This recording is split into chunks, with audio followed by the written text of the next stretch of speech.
God, hindi sana ako mag-vlog. Kaka-start ko lang kasi mag-work. Tapos hindi ko alam na may nag-deliver ng flowers dito sa work. Anyway, ito yung flowers. Flowers, guys.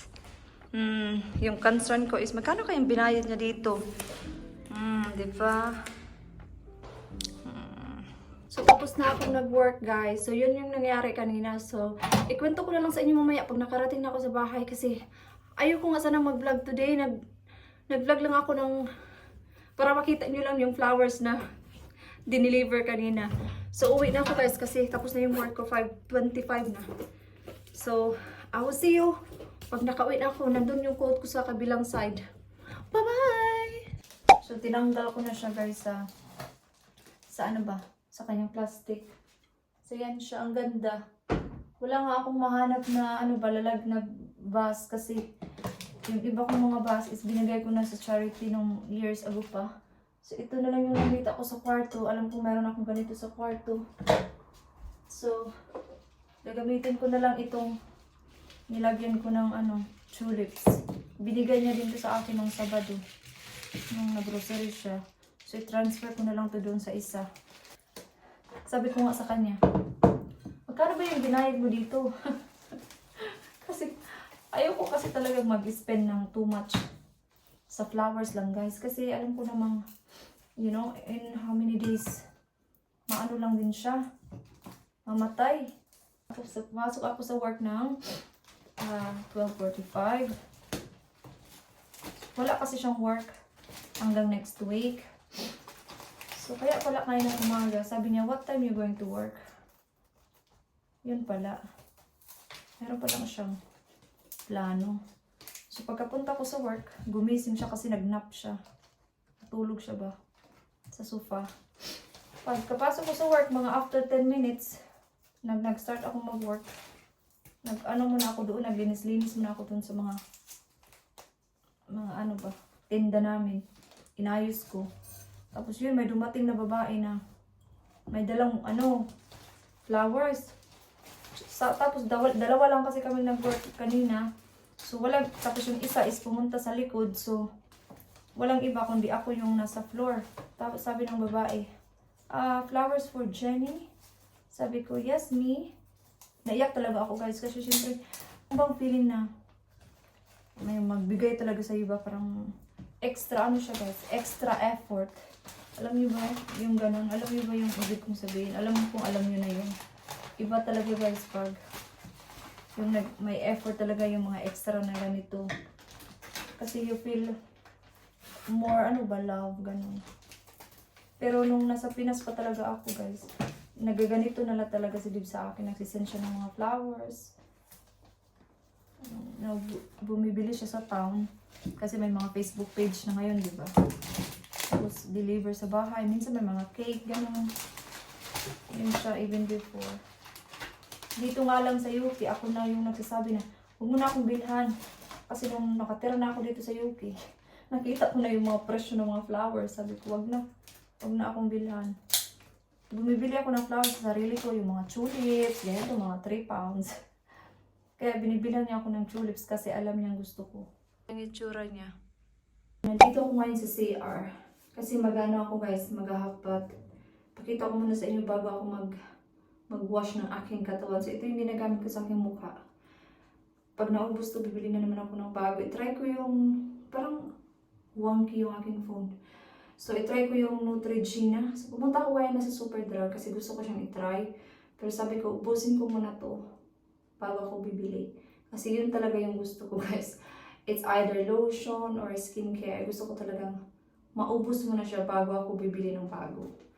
Kasi ayaw ko yung maraming mga skincare sa drawer, maraming mga body wash. Gusto ko ubusin muna hanggat mayroon pa. So, i-continue ko na lang hanggang matapos yung vlog na to. Although hindi ako nakapag-start ng morning. Kasi nga wala akong balak mag-vlog today talaga. Yun nga lang, dumating yung flowers. So, nag-vlog na lang ako. So, ikwento ko na lang sa inyo mamaya yung nangyari kahapon sa work. At i-reveal ko na din sa inyo, guys, kung saan talaga ako nag-work.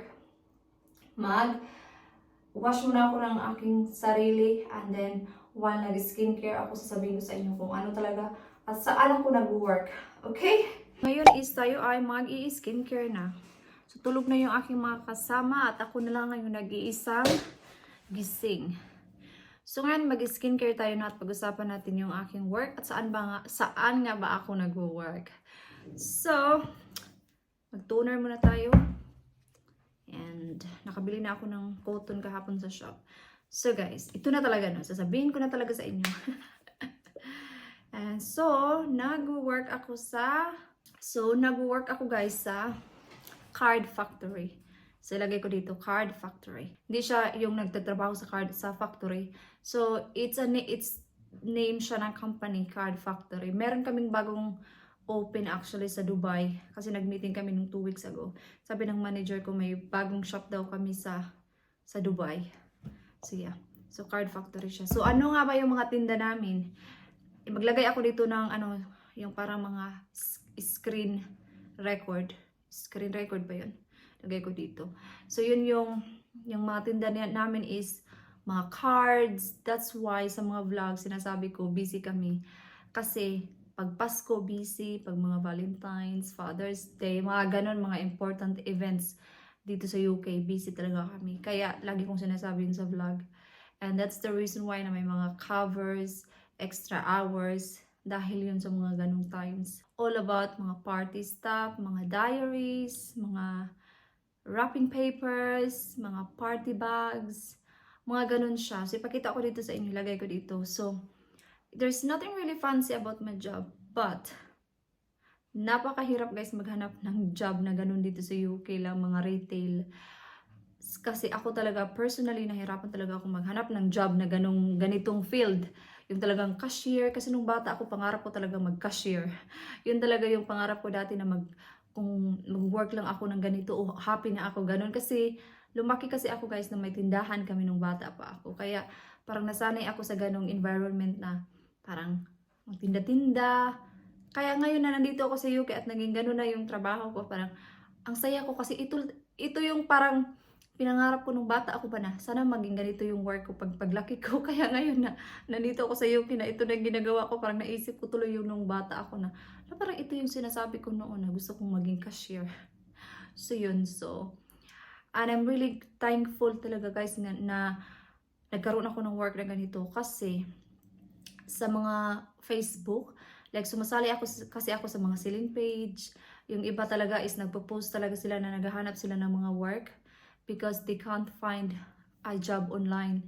Kaya nagpo-post na lang sila kung saan yung may mga work kasi mahirap maghanap ng work kahit sabihin na nating mga ganito lang yung work na gusto mo, pero still you need to apply online.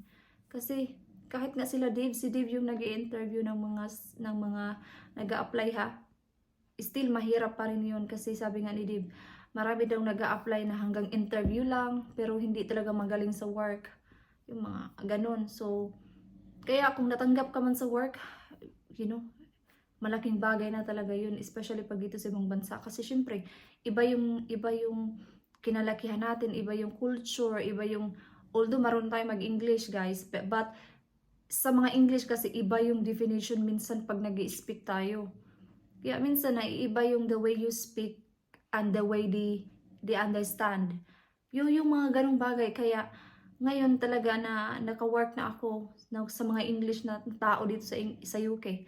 Parang I feel really, really proud sa sarili ko kasi sabi ko, na-feel ko talagang settled na talaga ako sa UK. Kasi yung bang nakakasalamuha ako na talaga yung mga English sa paligid ko and I speak to English people on a daily basis dahil sa work ko. Kaya minsan talaga pag nag-work ako gusto ko sanang mag-vlog talaga sa work but hindi siya pwede kasi syempre I am serving customers and bawal talaga yun sa amin guys mag-video except doon sa isa kong job kasi yun, hindi busy tapos siya, napaka-calm lang ng environment. Unlike sa work ko talaga na permanent and may manager kami so hindi talaga pwede. But pag pupunta ako next week, ipapakita ko sa inyo talaga kung ano talaga yung mga tinda namin kahit mag-vlog lang ako doon nang hindi ako nag-work.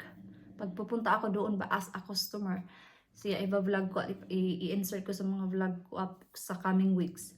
So yeah, so yun yung work ko. So nagwo-work ako sa card factory for, since May last year. Yeah, so yun yung work ko. And ano ba yung gusto kong sabihin? So kahapon dun sa work, gusto kasi ng manager ko na turuan kami ng isa kong ring ka-work na English din siya. Ako lang kasi yung Pinoy sa ano namin guys, sa aming work. Ako lang yung isang Pinoy at ako yung nag-iisang maliit. Ako yung maliit. So, yeah, so sabi ng manager ko, gusto daw niya na turuan ako, or gusto niya na turuan ako ng aking mga team leader na matuto doon sa work ng isang team leader. Hindi ako magiging team leader, but then gusto niya na matuto ako sa skills ng team leader. Kasi ganito kasi yun. Pag nag-work kasi ako at saka yung aking manager, minsan nasa taas siya, busy sa may mga ginagawa siya sa computer. So at least sa mga bagay na simple, pwede na ako na lang, alam niyo yun, hindi na siya bababa. So like for example, like refund, hindi kasi kami as a sales assistant, hindi kami allowed to do refunds. So it's either the manager or the team leader lang yung authorized to do it. But then sabi niya, turuan daw si Jenny at saka yung isa kong ka-work. Kami lang dalawa yung gusto niyang turuan na may skills sa pagiging team leader. Like, for example, ito binili ng customer, tapos doon sa lalagyan, sale. Tapos pag scan ko is full price. So, siyempre sasabihin ng customer, bakit doon sa lalagyan, sale. Tapos ngayon, bakit hindi sale? So, yun yung gusto ng manager ko na I can change the price. Parang ganun yung mga skills na gusto niyang matuto din ako, yung mga ganung bagay. Kasi hindi kasi kami allowed as a sales assistant. So, gusto niya matuto ako sa bagay na ganun, yung extra learning pa. So, yeah. So, I'm very proud talaga guys sa sarili ko. Kasi, ako lang kasi nag-iisang Pilipino. But then, yung manager ko is, nakikita niya talaga yung hard work ko ba. Yun. At saka, hindi talaga ako guys patayo-tayo lang sa work. I always find something to do. I'm very proactive talaga sa work. I'm very organized. Like, lagi akong may ginagawa, as in, immaculate talaga yung shop. Like, malinis talaga. Kaya nakikita ko sa aming mga schedule, lagi ako yung ka-work ng aming manager. Kasi sinabi niya talaga sa akin na, that's why I love you, Jenny, because I don't need to tell you what to do. Like, pagkapasok ko talaga sa work, is there anything that you want me to do today? Is there any important things that you want me to do first before doing the stuff that I want to do? Mga ganun. So, and also guys, sa work is, iba din yung personality ko sa work kasi I am working, and pag nasa work kasi ako, I'm very smiley. Kaya yung mga comments ko sa website is always like, Jenny is very smiley, she's very friendly. Ganun kasi, pag sa work kasi, you need to be very friendly. Not very friendly, but like at least you show a little bit of being friendly. Kasi yun din kasi yung nakukuha mo din yung attention ng customer. Like pagpasok pa lang sa customer, you're very smiley. Like, hi, are you right? Is there anything I can help? Mga ganun. Yun talaga yung advice ko guys. Show that you are very hardworking. That you are worth it to keep. Mga ganong bagay. So, yung pagiging OC ko sa bahay, nadadala ko talaga kahit saan ako mapunta. Kasi, sabi ko nga sa manager ko, I am like this at home. So, that's why I'm always doing something. Kasi ganito talaga ako sa bahay din. Kaya nakikita talaga yung personality din natin guys sa labas. Kung ano tayo sa bahay, totoo pala talaga yun. At least, nalaman nyo na guys kung saan ako nag-work. And next time is papakita ko sa inyo kung ano talaga yung environment ng aking work. So, hindi na tuloy ako naka-skincare. Na-dry na yung aking cotton dito sa tabi. So, ito. So, yeah. So, i-end ko na rin yung vlog dito, no? At magbablog ako bukas. Siguro, i-upload ko i-upload ko to bukas Wednesday. Maybe upload ko siya ng Friday or Saturday. Ano yung gusto nyo? Friday or Saturday? Mag-comment na lang kayo kung anong araw nyo gusto i-upload yung next vlog ko. So, bukas i-ask ko si Dib na mag-vlog pag i-drop niya si Kira sa school. So, yeah guys. So, thank you so much for watching this vlog. And, I see you guys on my next one. Hindi nga lang ako nag-start ng early vlog, no? Kasi nga wala akong balak mag-vlog today. Pero natapos pa rin natin yung vlog na to kahit alas 10, alas 10:30 na. Di ba? Alas 10:30 nagba-vlog pa rin. So yeah, so thank you so much guys for watching and I hope to see you guys on my next vlog. Bye-bye! Good night!